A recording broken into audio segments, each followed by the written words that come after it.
दोस्तों welcome back to my channel once again. जो लोग पहली बार हैं मेरे चैनल को प्लीज़ आप लोग सब्सक्राइब कर दीजिएगा, जिससे मुझे भी मोटिवेशन मिलती रहेगी। इस वीडियो में मैं बात करने वाला हूँ जुपिटर वैगन्स के बारे में। आपके सामने उम्मीद है नाम क्लियरली दिख रहा हो। अगर मैं बात करूँ आज के लगभग 4.5% की गिरावट स्टॉक्स के अंदर देखने को मिली है। अगर मैं बात करूँ रुपीज़ के अंदर तकरीबन 19 रुपये की गिरावट इस स्टॉक्स के अंदर देखने को मिली है। सबसे पहले मैं बात करूँ इसके अंदर कुछ इंपॉर्टेंट चीज़ों को लेकर, तो यहाँ पर मैं चर्चा करने वाला हूँ इसके क्वार्टर्स के नतीजों को लेकर। तो क्वार्टर्स के नतीजे ऑलरेडी इसके डिक्लेयर हो गए। अगर मैं बात करूँ ईयर ऑन ईयर बेसिस पे, तो ईयर ऑन ईयर बेसिस पे नेट सेल्स नेट प्रॉफिट के अंदर गिरावट देखने को मिली है। अगर मैं बात करूँ क्वार्टर एंड क्वार्टर बेसिस पे, तो वहाँ पर भी गिरावट हमें देखने को मिली है। तो ओवरऑल अगर मैं बात करूँ इसके क्वार्टर्स के नतीजे को लेकर, बेहद ही बुरे आए हैं। जो एक्सपेक्टेशन था उस एक्सपेक्टेशन पे ये खड़े नहीं उतरी है। अगर मैं बात करूँ इसके अंदर सेल्स के अंदर, तो ईयर ऑन ईयर बेसिस पे बात करें या क्वार्टर ऑन क्वार्टर बेसिस पे बात करें, सेल्स के अंदर गिरावट देखने को मिली है। ऑपरेटिंग प्रॉफिट की बात करें उसके अंदर ईयर ऑन ईयर बेसिस पे गिरावट देखने को मिली है। अगर नेट प्रॉफिट की बात करें, नेट प्रॉफिट के अंदर भी गिरावट हमें देखने को मिली है। अगर मैं बात करूँ इस स्टॉक्स के अंदर परफॉर्मेंस को लेकर, अकॉर्डिंग टू टिकट परफॉर्मेंस यहाँ पर देखिएगा हाई नजर आता हुआ दिख रहा है। इसके अंदर बात करूँ आज के दिन कितने का लो बनाया था, तकरीबन 390 रुपए का लो बनाया था। हाई की बात करें 414 रुपए का इसने हाई बनाया था। अगर क्लोजिंग प्राइस की बात करें, ठीक अपने लो के ऊपर क्लोज होती हुई दिखी, जो कि एक अच्छी बात निकलती हुई आ रही है इस स्टॉक्स के लिए। अगर वैल्यूएशन की बात करें, वैल्यूएशन यहाँ पर हाई नजर आता हुआ दिख रहा है। ग्रोथ की बात करें तो ग्रोथ यहाँ पर एवरेज नजर आता हुआ दिख रहा है। एंट्री पॉइंट की बात करें तो एंट्री पॉइंट यहाँ पर गुड नजर आता हुआ दिख रहा है। तो मैं अगेन यहाँ पे कहना चाहूँगा, आपको किसी भी तरह की जल्दबाजी नहीं करनी है। अपने फाइनेंशियल एडवाइजर से बात करना, तभी इसके अंदर किसी भी तरीके का डिसीजन लीजिएगा। सोच समझ के थोड़ा अवेयरनेस के साथ काम करिएगा जुपिटर वैगन्स के अंदर। अगर यहाँ पे फोरकास्टिंग की बात करूँ, क्या फोरकास्टिंग और क्या रेटिंग्स आती हुई दिख रही है, तो यहाँ पे देखिएगा सिर्फ और सिर्फ 2 एनालिस्ट ने कवर किया और 50% की रिकमेंडेशन आती हुई दिख रही है यहाँ पर। अगर म्यूचुअल फंड की होल्डिंग की बात करें यहाँ पे Q4 के अंदर, तो देखिए काफ़ी कम नजर आती हुई दिख रही है। सिर्फ और सिर्फ 1.29% की होल्डिंग यहाँ पर म्यूचुअल फंड के पास है। अगर रिटेलर्स की बात करें 26.32% की होल्डिंग है। अगर एफआईज की बात करें 3.86% की होल्डिंग है। अगर डीआईज की बात करें 0.42% की होल्डिंग है। तो देखा जाए कहीं ना कहीं रिटेलर्स का ज़्यादा खासा इंटरेस्ट है स्टॉक्स के अंदर, अच्छी खासी परसेंटेज है इसके अंदर। अगर बात करें इसके अंदर Q3 से कंपेयर करने की कोशिश करें, तो यहाँ पर देखिएगा कुछ ज़्यादा चेंजेस यहाँ पर नजर आता हुआ नहीं दिख रहा है। पिछले कुछ सालों से अगर हम लोग बात करें इसके अंदर रिटर्न्स को, तो रिटर्न्स काफ़ी बेहतरीन इसने बना के दिया। पिछले 5 सालों में हम लोग बात करें 4000 पैसा को गुना करके दिया है। अगर पिछले 2 सालों से बात करें तो लगभग 200 गुना करके दिया है। तो पिछले समय में पास्ट परफॉर्मेंस की बात करें तो काफ़ी बेहतरीन यहाँ पर निकलती हुई आ रही है। पिछले 3 महीने की हम लोग बात करें तकरीबन 23% की रिटर्न्स बना के दी है। बट यहाँ पर अगर मैं बात करूँ कॉर्पोरेट एक्शन के अंदर डिविडेंड को लेकर या फिर बोनस को लेकर, तो कुछ खास यहाँ पर डिविडेंड आपको नजर आता हुआ नहीं दिखेगा।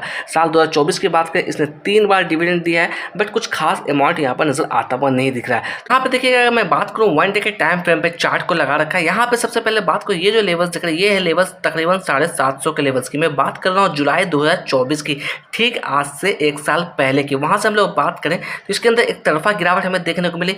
यहाँ पर देखा जाए तकरीबन 420 रुपये के आसपास इसने सपोर्ट बनाने की कोशिश की।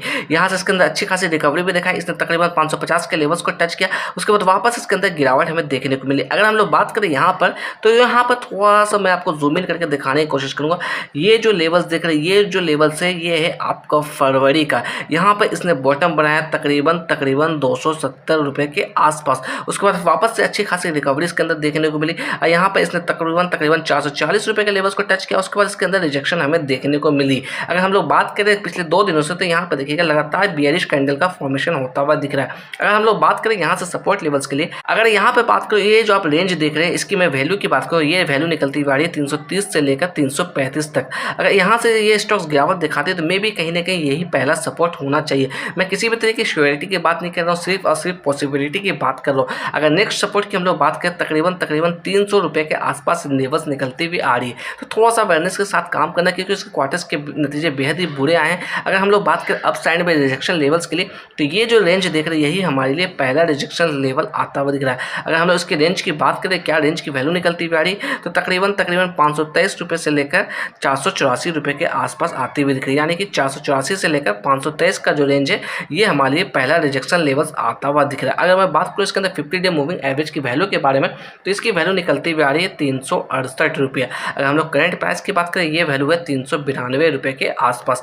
अगर बात करें 200 DMA के बारे में, तो ये वैल्यू निकलती हुई आ रही है 415 रुपये के आसपास। अगर इसके अंदर वॉल्यूम की बात करें, वॉल्यूम काफ़ी अच्छी देखने को मिल रही है, तकरीबन 39 लाख की वॉल्यूम देखने को मिली है। अगर डिलीवरी और परसेंटेज की बात करें, 33% की डिलीवरी इसके अंदर देखने को मिली थी।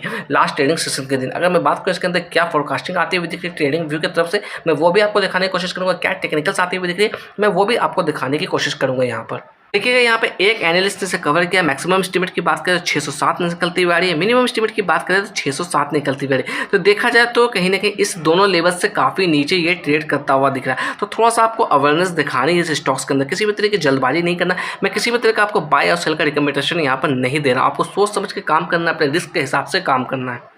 अगर यहाँ पे मैं टेक्निकल्स की बात करूँ तो देखिएगा इंडिकेटर की तरफ से बाय का इंडिकेशन आता हुआ दिख रहा है। 12 ऐसे इंडिकेटर है जहाँ से बाय का इंडिकेशन आता हुआ दिख रहा है, 5 ऐसे इंडिकेटर है जहाँ से सेल का इंडिकेशन आता हुआ दिख रहा है। अगर मूविंग एवरेजेस की बात करें तो यहाँ पे देखिएगा 11 ऐसे मूविंग एवरेजेस के इंडिकेटर है जहाँ से बाय का इंडिकेशन आता हुआ दिख रहा है। अगर ऑसिलेटर की बात करें तो देखिएगा न्यूट्रल का इंडिकेशन आता हुआ दिख रहा है। 2 ऐसे इंडिकेटर है जहाँ से सेल का इंडिकेशन आता हुआ दिख रहा है, 1 ऐसे इंडिकेटर है जहाँ से बाय का इंडिकेशन आता हुआ दिख रहा है। आपको इस स्टॉक्स के अंदर सोच समझ के काम करना, किसी भी तरह की जल्दबाजी नहीं करना। आपको क्वार्टर्स के नतीजे में मैंने बता दिए। अगर आप खुद से चेकआउट करना चाहता है तो आप स्क्रीनर की वेबसाइट पर जाकर खुद से भी चेकआउट कर सकते हैं।